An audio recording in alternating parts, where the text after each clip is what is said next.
我係牛李蘇，今日唱嘅歌係新歌嚟嘅，再唔係舊歌啦，不過遲啲都係舊歌嚟嘅啦。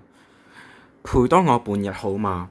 麗英，填詞 Oscar，作曲謝千彤。陪多我半日好嘛？麗英新歌。而家兩三大概是快樂太輕易，同行歡笑之時，擁抱之時，令我心有所疑。但最後結局中帶着諷刺。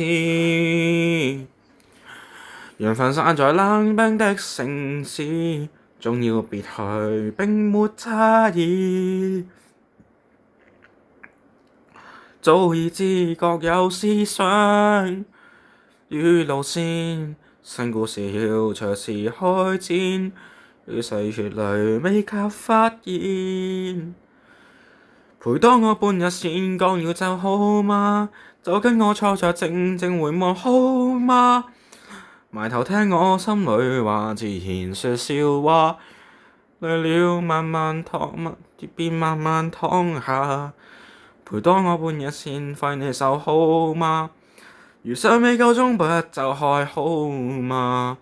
我連風雨飄搖，總記得你陪過，令我不會再害怕。大概在告別了之後，會抹不去憂愁，只有一雙淚眼就如木偶，但會在過程間努力看透。成熟要學懂珍惜常有，都要學會默默接受。早已知各有終點與命數，轉折時態如何猜到？天闊天地厚，萬樣變數。陪多我半日先講了就好嗎？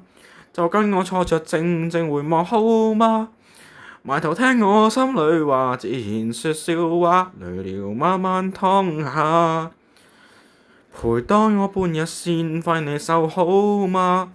餘生未夠鐘不就還好嗎？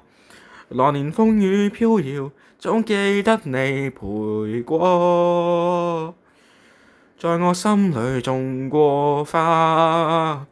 多捨不得共患難開心片段，多捨不得極致念爭執片段，在這瞬間無從逆轉。陪多我半日先講了就好嗎？闌珊處坐着靜靜回望好嗎？然而講過心裡話就完結了嗎？沒法力的變化，等多半年後先揮你手好嗎？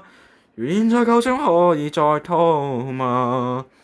即使講幾多廢話，跟本人成熟了，就已經獻上代價。